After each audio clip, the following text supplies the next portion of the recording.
24 janvier 2019, 24 janvier 2020, ça fait au total une année jour pour jour que la RDC a connu sa première cérémonie de passation pacifique du pouvoir entre un président de la République sortant et un autre entrant nouvellement élu par le souverain primaire à la magistrature suprême. Ces faisant, quelques combattants de l'IDPS Lubumbashi ont procédé à l'organisation de certaines manifestations à travers la ville pour exprimer leur satisfaction.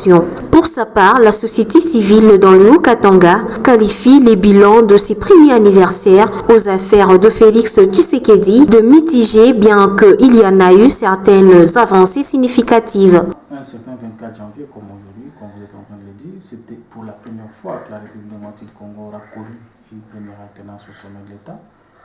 Nous avons été tous contents et les peuples congolais dans son ensemble attendaient vraiment des grands changements. Donc, c'était pas seulement l'alternance, la passation, mais tout le monde attendait un grand changement dans tous les secteurs pratiquement de la vie.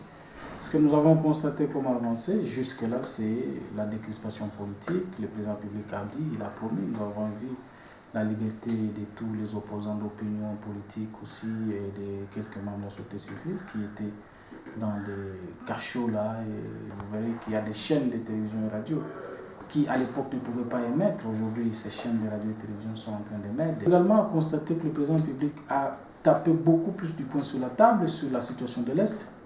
On doit lui jeter des fleurs parce qu'il a dit et il a promis, et plutôt il a promis et il a réalisé. Nous sommes en train de voir le phare d'essai. Mais par contre, il y a beaucoup d'autres aspects. Nous les voyons beaucoup plus dans des discours. Ils ne réalisent pas. C'est entre autres la lutte contre la corruption, par exemple. C'est un mal qui gangrène notre société. Ceux-là qui ont tué hier, avec des gens qui ont subi ces atrocités, ils se croisent tous les jours, ils se voient. Il n'y a pas vraiment la justice, on sent qu'elle ne fait pratiquement rien. Elle ne fait rien dans ce sens. 15 millions, c'est un dossier sur la table du président public. Les résultats, c'est quoi, nous ne savons pas. 200 millions, c'est pas moins d'euros. C'est le dossier encore que nous sommes en train de voir. Il y en a même qui promettent mettre chaos dans notre pays. Il y en a qui promettent bouger ce pays parce que si on osait bouger ceux-là qu'ils sont en train de protéger, et donc ils vont même mettre chaos, ils disent qu'ils vont paralyser le pays.